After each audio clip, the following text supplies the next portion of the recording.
Hello and welcome to the Thank You for Knitting YouTube channel. I am back today with a regular podcast episode, and this is episode number 14. So it feels like we just did an episode, but the time has gone really quickly. I was away overseas for about a week, just a little over a week with travel time. And so I didn't get as much done as I normally would if I was home. It feels like I don't have a lot to show, but I do have a few things, and it's been, I think, more than 2 weeks since my last episode, so it seemed like time for another one. Let me just finish my tea real quick. Okay, let's get right into it. Oh, right, first things first, I'll tell you what I'm wearing. I haven't worn this on the podcast before. So this is my Mave Sweater, which is a design of my own, which I think I published last year. And this is the third version of Mave Sweater that I knit, and this is my favorite one because of the color. And so this is Dyestock Yarns. She is a New Zealand hand dyer. It is Merino DK, so just 100% Merino DK weight. And the color of this one is, okay, this color is called Spice Market. And I just love this sort of, I mean, it's I guess it's orange, but it's more coppery orange. It's just a really unique color, and I think it's really pretty. So yeah, I knit this last year, I guess, before the release of the pattern. I don't say this often, but I hope that people know that I always put the information of everything I talk about in the description of the video. And I also keep very good track of my projects on Ravelry, so you can always see information on my Ravelry project pages if you want to know more about anything that I talk about. Okay, as I said, today might be a shorter episode because I don't have a ton of things to talk about, but I do have 2 finished objects. They're both small, and they were both for my niece. So we were just overseas, like I said, visiting family. And while I was there, I asked my sister to bring, I made a bear for my niece last year, I think it was, for Christmas. And at the time, I just made her the bear. I sort of ran out of time to make any clothes for it. So I've always wanted to make some clothing for the bear. I'll insert a photo of the bear. It's the Myrtle Bear by Cynthia Valet, fantastic toy pattern designer. And so I asked my sister to bring the bear so that I could make a little sweater for it while I was there. So this is the first finished object, and I don't have it with me because of course I've given it to my sister and my niece, and I will insert a photo. But the yarn that I used, I do have. So I've actually showed this yarn before on the channel because it is my hand spun. So this was a combination spin between 2 hand-dyed braids that I had. Half of it was from Union Fiber and half of it was from Strawberry Patches yarn. So those are both New Zealand indie dyers of yarn and fiber. And I've showed this before. This is my hand spun that I made out of those 2 fibers. I made 2 skeins because I basically had 2 100-gram braids of fiber, and I've used up part of the first skein on the little bear's sweater, but I didn't use very much, and so I do intend to make a sweater for my niece with the rest of this yarn. So this is the yarn that I used, and I didn't really use a pattern. I was knitting a ranunculus at the time, which I'll talk about shortly, and so I kind of vaguely used a few of the texture stitches from the ranunculus in the yoke, but then I also kind of went off script, so it's not really a ranunculus, but I just used a couple of those inspirations, I guess you could say, and then I just kind of made a custom little sweater for the bear. So I will have inserted a photo at some point. You can see it's just a cute little sweater with a little bit of texture in the yoke. I just made it up as I went along in terms of the shape and the size of it. That's why I asked my sister to bring the bear, so I could just sort of reference the bear for fit. And yeah, it's pretty cute. And I do think that the bear now needs some dungarees or something. My sister said she might make some dungarees for the bear, so that would be very cute. But for now, it has a sweater, and then my niece will eventually have a matching-ish sweater with the rest of that hand spun.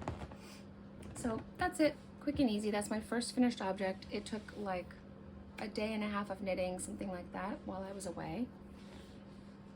Okay, the second finished object is also something that I started while I was away, and then I actually didn't finish till I got home. So I'll have to ship this to them.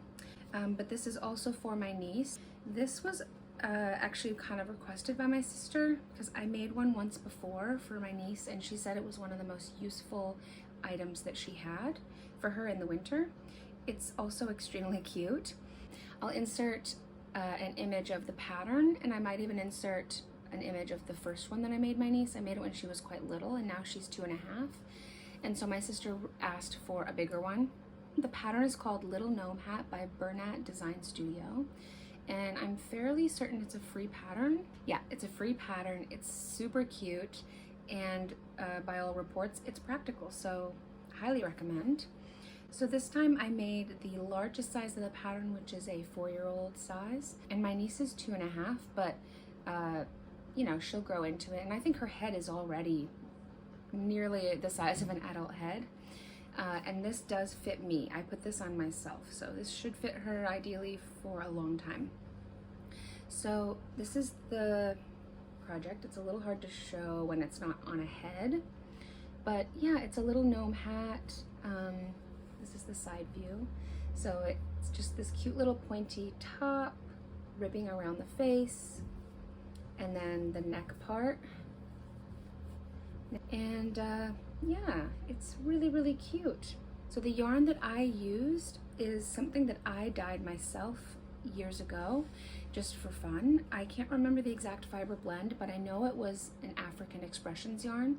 African Expressions, I think they have a whole lot of yarns, but I know that they also have a range of undyed yarns that you can dye yourself. And this one had definitely merino, but maybe some alpaca, maybe some silk.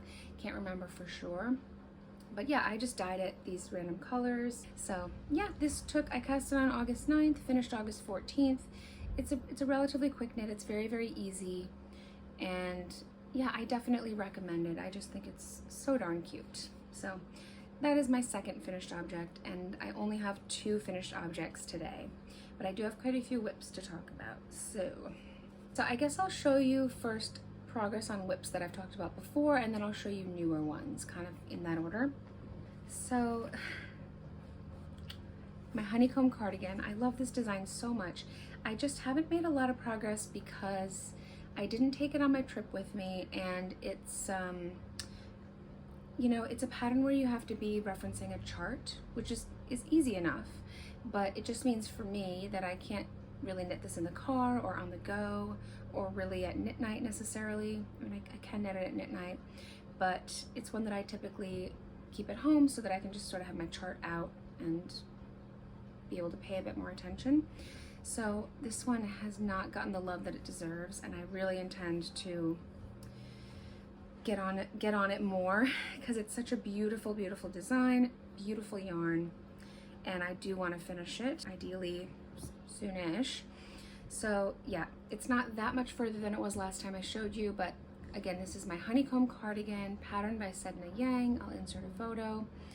Beautiful jacket style cardigan with all over texture and cables, and I am knitting it in this absolutely beautiful Zealana Rimu DK.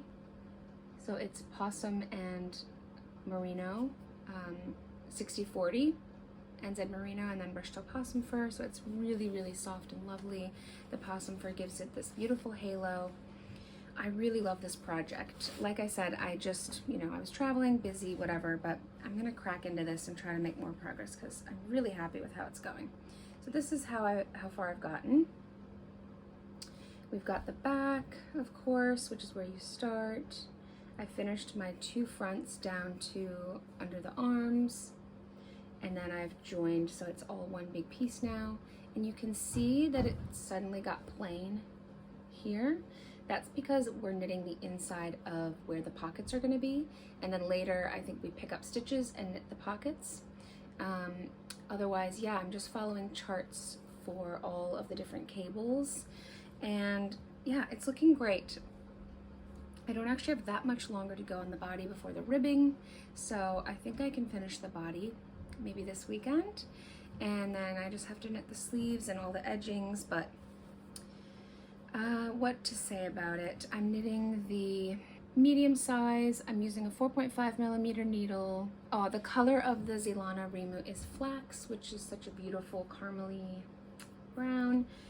So I'm very happy with this project.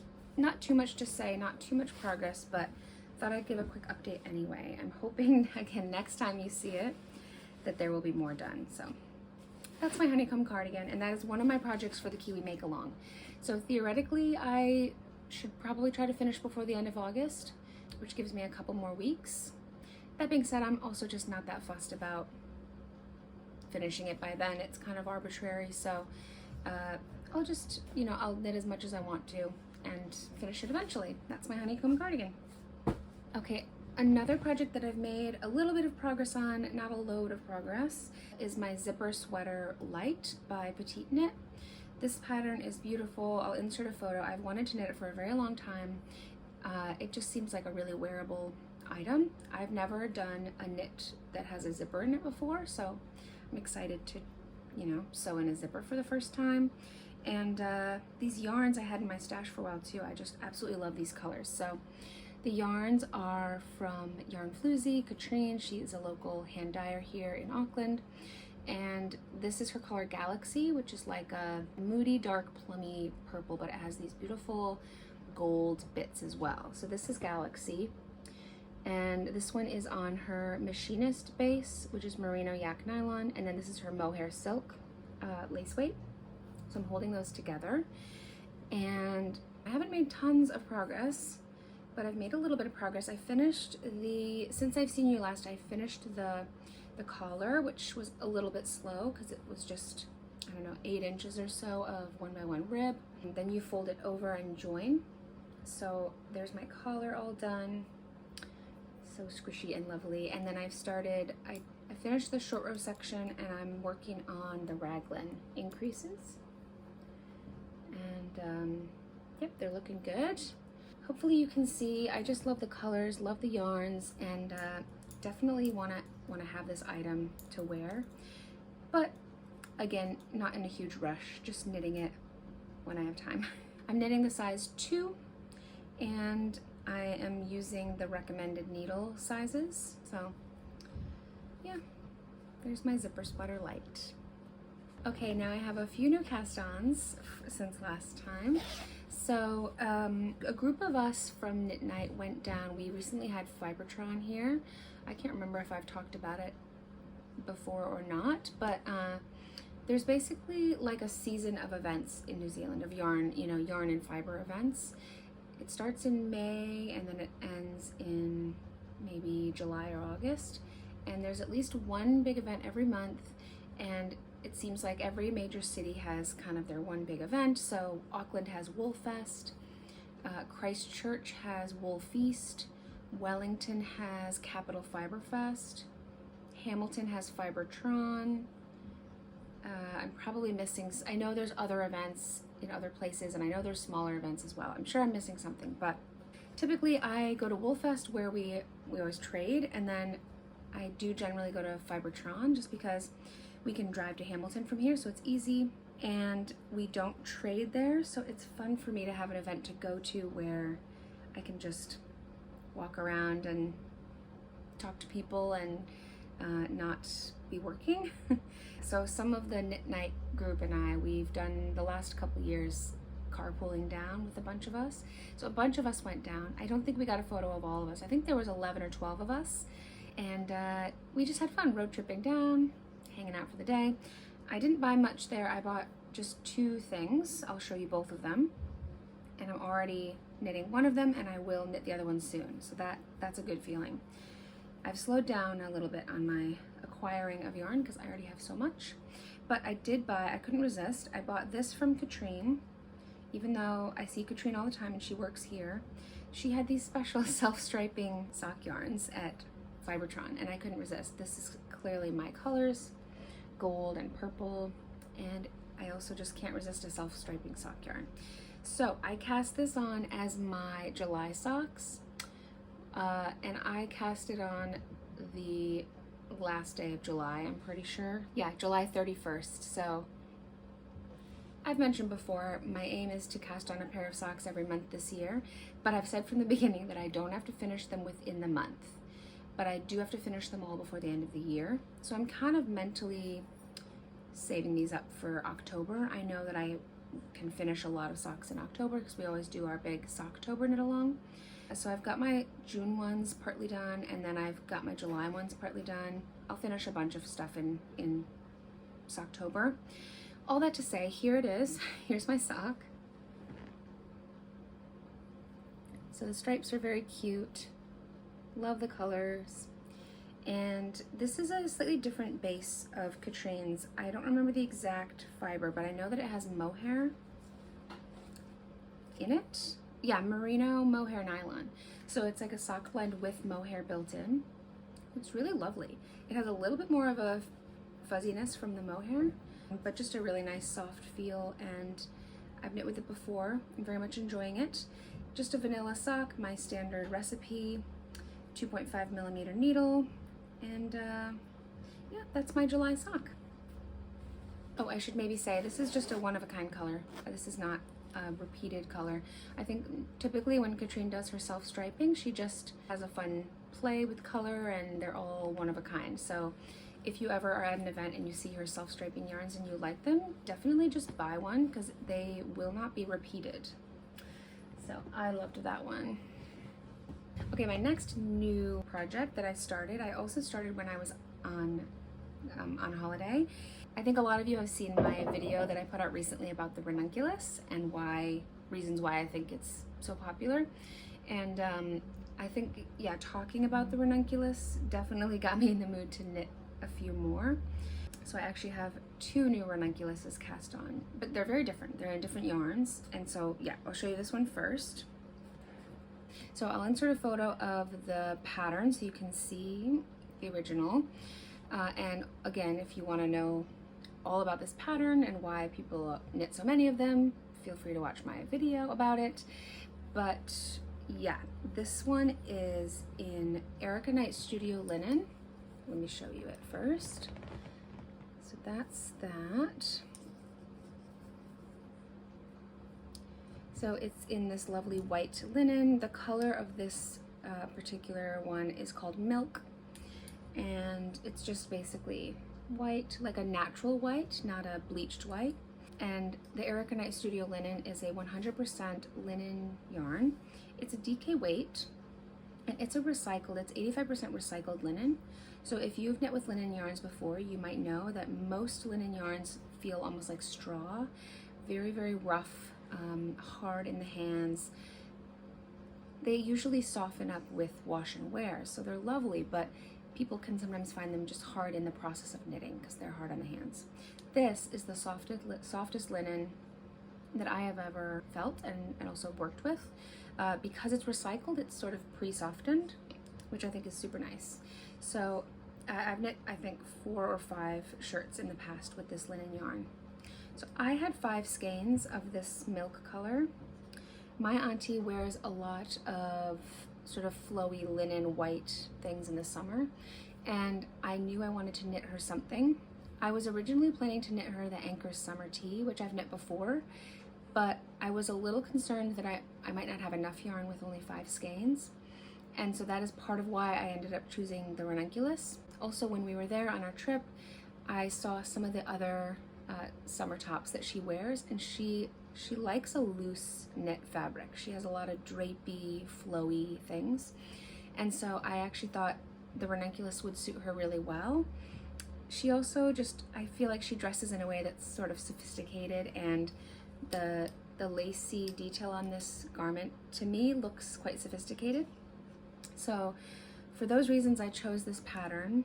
My sister has knit a Ranunculus before for my auntie, but it's a lot looser. It's in a cotton textured kind of slubby yarn, and it's short sleeved. So I decided to make this one a little less baggy, so the lace will be higher up, and I'm going to make it either 3/4 or long sleeves.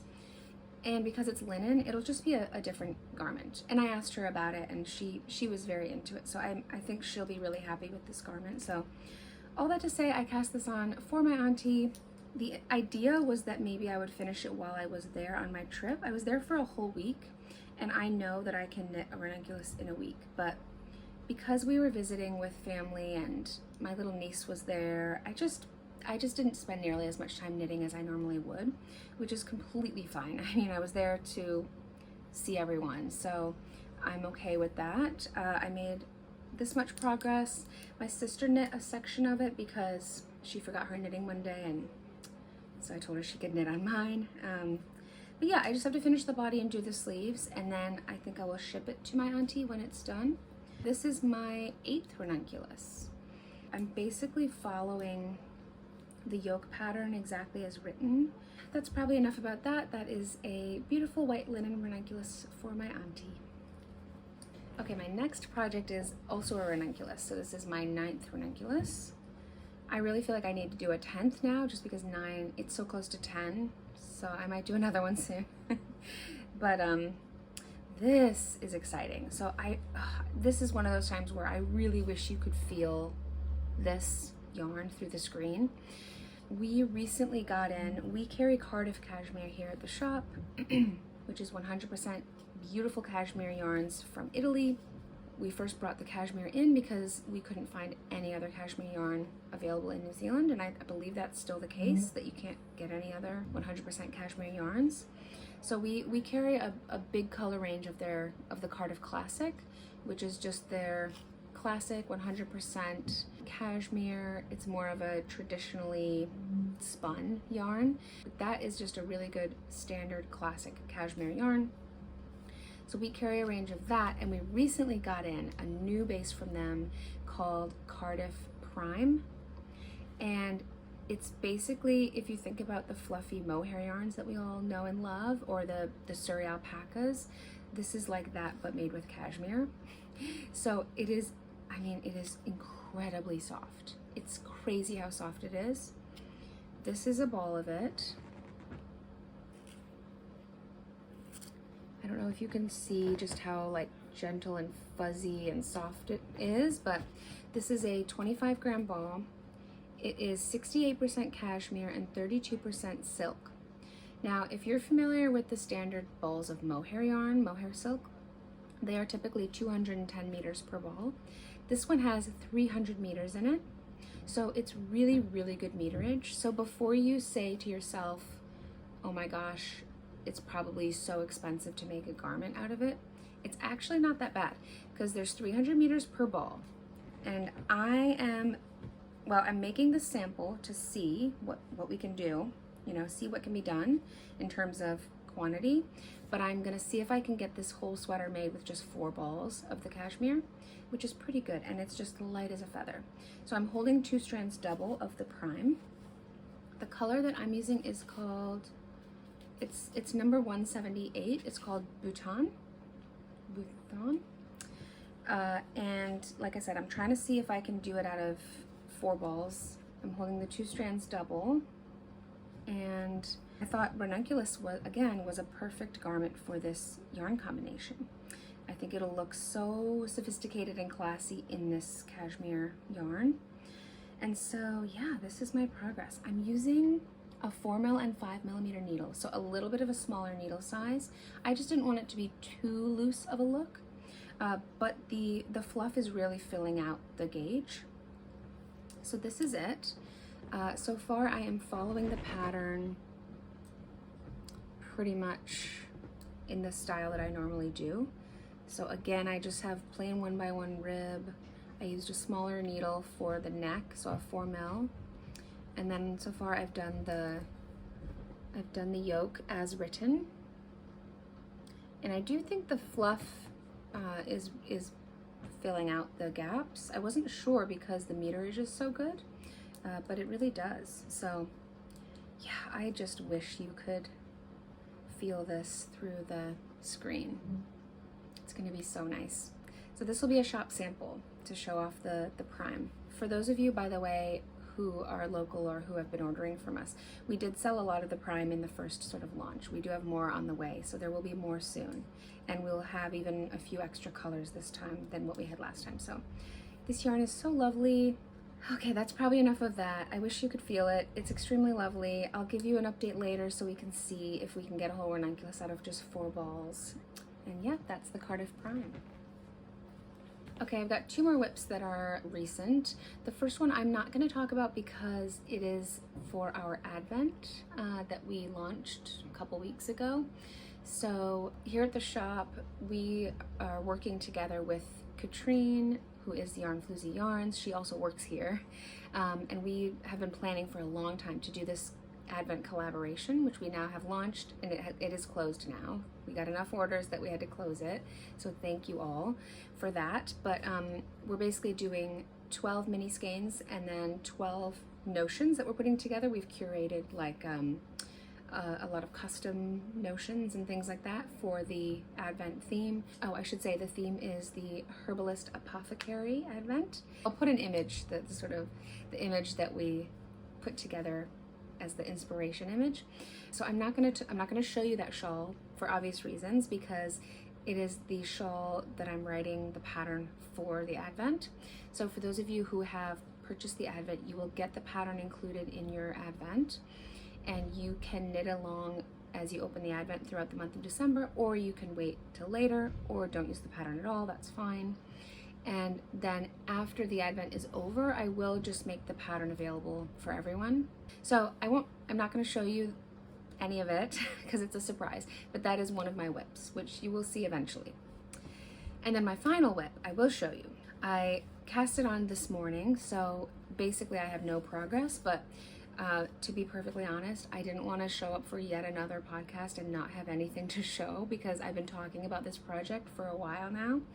So I've mentioned before that I had a plan to make the, what's it called? The Scarlet Oak sweater by Elizabeth Niho Niho. She's also known as Amikihia Knits. She's a local New Zealand designer. And it's just a lovely colorwork yoke. And my sort of plan was to use the Biche Bouche Le Petite Lambswool, because this is a yarn we've gotten into the shop relatively recently. And I picked these colors ages ago. I've showed them to you before. I wasn't that motivated to knit this because it has been really cold here, but I'm just starting to feel those like faint hints that spring is coming. So I just kind of got the motivation to make this project, because I think it will be a bit more of a springtime sweater. But yeah, I just really have been wanting to try this Biche Bouche, so I couldn't wait any longer and I cast it on. So these are my colors. So the brown is going to be the main body color, but the green, I'm starting with that color on the top of the neck. So I am changing a little bit from the pattern. In the pattern, she has, I think, 4 colors. I'm using 5, and hers is just very dark in the body, and then it starts out very light on the top, and I just knew that wouldn't suit me well, so I wanted to have another dark color on the top. And then I have some sort of lighter colors that will go in the yoke. Because I'm using 5 colors instead of 4, I'll modify a little bit how the color work is done. I haven't really decided that yet. I'm probably just gonna start going and make decisions as I go based on how it's looking. But yeah, I'm doing the second size. It is knit for, it says a sport weight, but also it's a 28 stitch gauge, which is actually quite a tight gauge. And it's on a 3.25 millimeter needle. So for me, that feels like perfectly suitable for a fingering weight yarn, which is what Biche Bouche is. Plus this yarn really blooms when you wash and block it anyway. So I just knew it would work. And so I cast it on. It's a woolen spun yarn, which I love. And yeah, I cast it on this morning. So all I've done is you start past the ribbing on the neck, and then you do short rows, and then you move into increases and color work. So this is all I have so far, just this tiny little guy. But I've just finished the short rows, and then I have to do, yeah, the increases, and then we'll get into the color work. So it's just barely started, but now that it's started, that means it'll be there for me to sort of pick up and work on when I want to, which will be really nice. So I am looking forward to that. And I, so far, love the yarn, and I knew I would. It's a woolen spun lamb's wool. It's absolutely lovely. So That's my Scarlet Oak by Elizabeth Niho, brand new, but I'm sure that soon you'll be seeing more progress on that. I thought I'd mention a couple other things really quickly. Since I mentioned Fibertron earlier, the only stuff I bought at Fibertron was that self-striping sock yarn from Katrine. And then I went with a plan because I've recently reorganized my whole stash, and it's all on this big shelf so I can see it all, which I found very helpful because it started happening that I would start taking home yarn from the shop and then realize that I had the exact same, or not the exact same, but that I had something very similar at home. So I was kind of doubling up on my stash because I just was forgetting what I had. So it's all on a shelf now and I can see it all.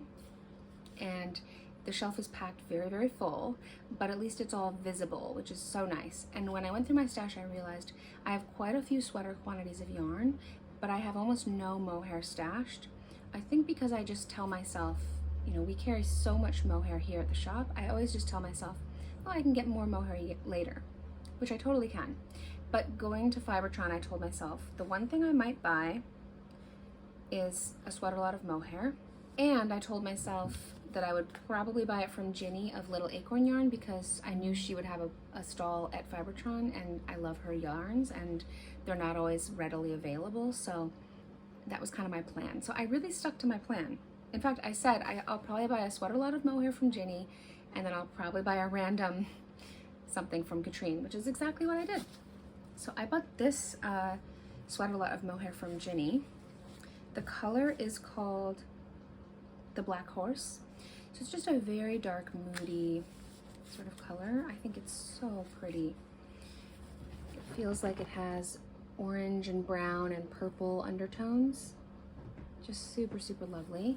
And then I also decided it was a perfect match for this other yarn that I have in my stash, which is a yarn we carry here, the Brush Tail Possum Merino. And this color is Havana, so it's just like a mottled brown. But I thought these would look perfect together. I've been wanting to cast on another sweater with the brush tail because it might be the best yarn I've ever used in my life. I mean, there's a lot of yarns I love, but this yarn is incredible. It's what I used for my Don't Ask cardigan by Isabel Kramer. Oh, it's behind me on that mannequin. I don't think you can see very well, but just the softness, the lightness, the structure, and the fact that it doesn't pill at all. It's an incredible yarn. But this time I'm gonna hold it with mohair because I'm still addicted to mohair. And yeah, I just really, really love this color. So I don't know, thought I'd show you that because I just got it at Fibertron. I don't really do acquisitions or anything on this podcast normally because most of the yarn I get is from the shop here, and or I'm doing pattern, you know, design collaborations or something. I kind of acquire my yarn differently, so I don't typically talk about acquisitions, but I thought I'd mention that because I got it recently and I do think I'm gonna knit something with it soon. Got a couple of sweater patterns in my mind. I think one more warm woolly knit before the winter is truly over is called for, so that is that. And then I have two other things that I bought, so just quickly to show you. If you've seen any of my recent videos, you know I recently got into spindle spinning in addition to wheel spinning. And so I couldn't resist buying a couple more wheels. So I just wanted to shout these out because I was going to Wisconsin to visit family. I looked up if there was any sort of local, you know, artisan made drop spindles, and I did find these beautiful spindles made by, oh, I remembered it. They're called Snyder Spindles.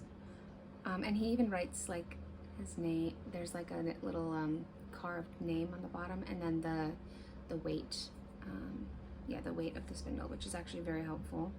So this one weighs 21 grams. This one is 33 grams, and they're both, yeah, Snyder Spindles. This is walnut, and this one I don't remember, but it's got this beautiful design. What I've come to learn about drop spindling is that it really feels like each spindle kind of tells you how thick it wants the yarn to be. And so I can see why people who drop spindle own a lot of drop spindles, because you're gonna wanna make different yarn on the different spindles.